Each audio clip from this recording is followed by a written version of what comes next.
जय श्री राम दोस्तों, आप देख रहे हैं YouTube चैनल आत्मा परमात्मा ज्ञान बोध। तो दोस्तों, आप सभी का हार्दिक स्वागत और अभिनंदन।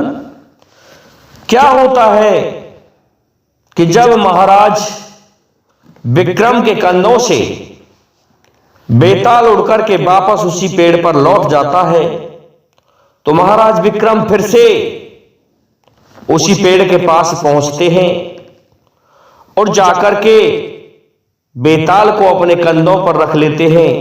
ये मैं आपका भाग 2 से ध्यान जोड़ रहा हूं। उस कहानी में जो घटित हुआ उसका उत्तर महाराज विक्रम ने दिया कि उसमें पापी कौन था।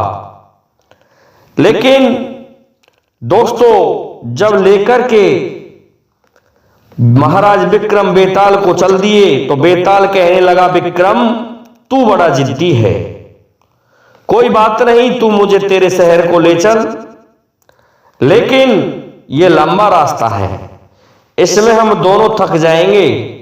इसलिए ऐसा करते हैं, मैं तुम्हें एक कहानी सुनाता हूं और तुम उस कहानी में जो भी समझ में आए उसका उत्तर देना, लेकिन उत्तर सही देना। ऐसा कहकर के बेताल कहने लगता है कि सुनो महाराज विक्रम, यमुना के किनारे एक धर्म स्थान नामक राजा राज करता था और उसके वहां एक ब्राह्मण भी रहता था। ब्राह्मण उस यमुना के किनारे जब तप यज्ञ आदि किया करता था। उसके घर में एक कन्या थी जिसका नाम मालती था। तो क्या होता है, जब वह लड़की जवान हो गई, वह बड़ी रूपवान और सुंदर सुशील लड़की थी, उसका चरित्र बहुत उत्तम था। तो सभी घर वाले कहने लगे कि अब तो लड़की विवाह योग्य हो गई है और हम हमारी लड़की का विवाह करना चाहते हैं। तो एक दिन वह ब्राह्मण किसी अन्य के साथ में बारात में गया हुआ था और मालती का भाई आश्रम में पढ़ने गया हुआ था कि उसी समय उन दोनों के पीछे से उनके घर पर एक लड़का आ गया। वह भी ब्राह्मण का लड़का था, बहुत ही सुंदर और रूपवान लड़का था। उस लड़के की सुंदरता को देख करके ब्राह्मणी कहने लगी कि लड़के तुम कहां के हो और किस जाति से हो। तो उस लड़के ने कहा कि मैं ब्राह्मण जाति का हूं और मैं बहुत दूर का रहने वाला हूं। उसने अपना पता बता दिया। तो ब्राह्मणी कहने लगी कि मैं मेरी लड़की से तेरा विवाह करना चाहती हूं, इसलिए तू यहीं ठहर, जब तक ब्राह्मण और इसका भाई नहीं आ जाता है तब तक तू यहां रहे। अब क्या होता है, दूसरे दिन दोनों आ जाते हैं, लेकिन संयोग की बात उस बारात में एक तीसरे लड़के से उस ब्राह्मण की भेंट होती है। वह लड़का भी बहुत सुंदर था और उस लड़के को उस ब्राह्मण ने वचन दे दिया कि मैं मेरी लड़की से तेरा विवाह करना चाहता हूं, इसलिए तू मेरे साथ चल। तो एक लड़के को ब्राह्मण लेके आ रहा था। इधर आश्रम में एक और दूसरा ब्राह्मण का लड़का मालती के भाई को मिल जाता है और वह कहता है कि मैं मेरी बहन से तुम्हारा विवाह करना चाहता हूं, इसलिए तुम मेरे घर पर चलो। उधर उस लड़के ने वचन दे दिया। दोनों पिता पुत्र एक एक लड़के को साथ में लेकर के घर जब आए तो देखते हैं कि उसके घर पर एक तीसरा लड़का भी है, वह भी उनकी पुत्री को विवाह करने के लिए आया है। अब तो पूरा घर आश्चर्य में पड़ गया कि विवाह किसके साथ किया जाए।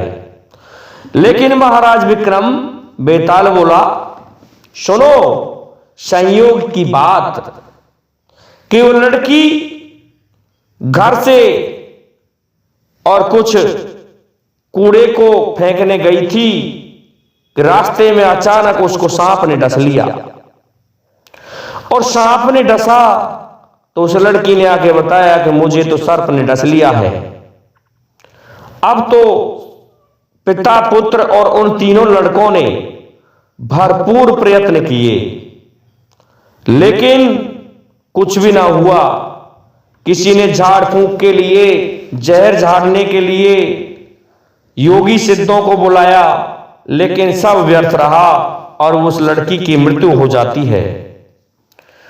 अब सभी लोग अपना अपना करके वापस चले गए लाश को छोड़ करके, लेकिन घर वालों ने ले जा करके उस लड़की का दाग दे दिया, शमशान में उसका क्रियाक्रम कर दिया और सभी रो धो करके घर को आ गए। परंतु उन तीन लड़कों को सब्र नहीं हो रहा था। उनमें से एक लड़के ने जाकर के उस लड़की की हड्डियों को चुन लिया और जोगी बनकर के जंगल की ओर चला गया। दूसरे लड़के को सब्र नहीं हुआ, उसने उस लड़की की राख को एक बोरे में भर लिया और झोंपड़ी डाल ली उसी शमशान के पास में, और वहां रहने लग जाता है। तीसरे लड़के को कुछ भी हाथ नहीं लगा, वह बेचारा जोगी बन के देश विदेश घूमने लगा। इस प्रकार से तीनों लड़के उस लड़की की राह देखने लगे। एक दिन घूमते घामते जो लड़का देश विदेश में घूमने निकला था, वो एक ब्राह्मण के घर पहुंच गया। ब्राह्मणी ने उसको भोजन कराने के लिए बैठा दिया, लेकिन जैसे ही वह भोजन परोसने आई तो उसके एक छोटे लड़के ने उसके आंचल को पकड़ लिया। ब्राह्मणी ने उसको ललकारा फटकारा, लेकिन लड़के ने आंचल को नहीं छोड़ा। क्रोध के कारण उस ब्राह्मणी ने उस छोटे बच्चे को चूल्हे में फेंक दिया और चूल्हे में वह लड़का जल करके राख हो गया। जब ये होता देखा तो उस ब्राह्मण के लड़के ने कहा कि मैं इस घर में भोजन नहीं करूंगा। वह जाने लगा। उसके सभी घर वालों ने उस ब्राह्मण के लड़के को रोका कि कोई बात नहीं, ऐसा होता रहता है, आप भोजन कर लीजिए। लेकिन कहा कि मैं तुम्हारे घर तो भोजन नहीं कर सकता, तुम्हारा घर तो शोक संतप्त हो जाएगा थोड़े समय बाद, क्योंकि तुम्हारा लड़का मरा है और ऐसे राक्षस घर में मैं भोजन नहीं कर सकता। लेकिन सभी कहने लगे कोई बात नहीं, आप भोजन कर लो। अब तो वहां उस ब्राह्मणी का पति आया और वह ब्राह्मण भीतर घुस के गया घर में और वहां से एक संजीवनी विद्या की पोथी को उठाकर लाया और कहने लगा उस लड़के से कि आप चमत्कार देखिए। तो उसने उस पोथी में से एक मंत्र पढ़ा। उस मंत्र के पढ़ते ही वह जला हुआ लड़का फिर से जीवित हो गया। यह देख करके वह लड़का प्रसन्न हुआ और उसने भोजन किया। भोजन करने के पश्चात वहीं पर ठहर गया। जब सभी रात को सो चुके थे तो कहने लगा यदि ये पोथी मेरे हाथ पड़ जाए तो मैं उस लड़की को फिर से जीवित कर सकता हूं। जब सभी उस घर के सो गए तो उसने उस पोथी को चुरा लिया और उसे उठा करके चल दिया। पहुंच जाता है उसी जगह पर जहां उस लड़की को जलाया गया था।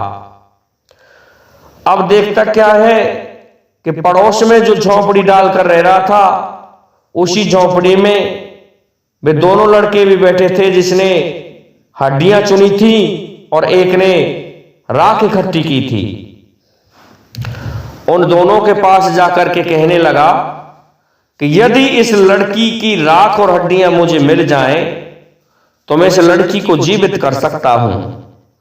तो उस लड़के ने, हड्डियों वाले ने हड्डियों को निकाला और राख वाले ने राख को निकाला और उसने अपनी पोथी को निकाल करके मंत्र पढ़ा के लड़की जीवित हो गई।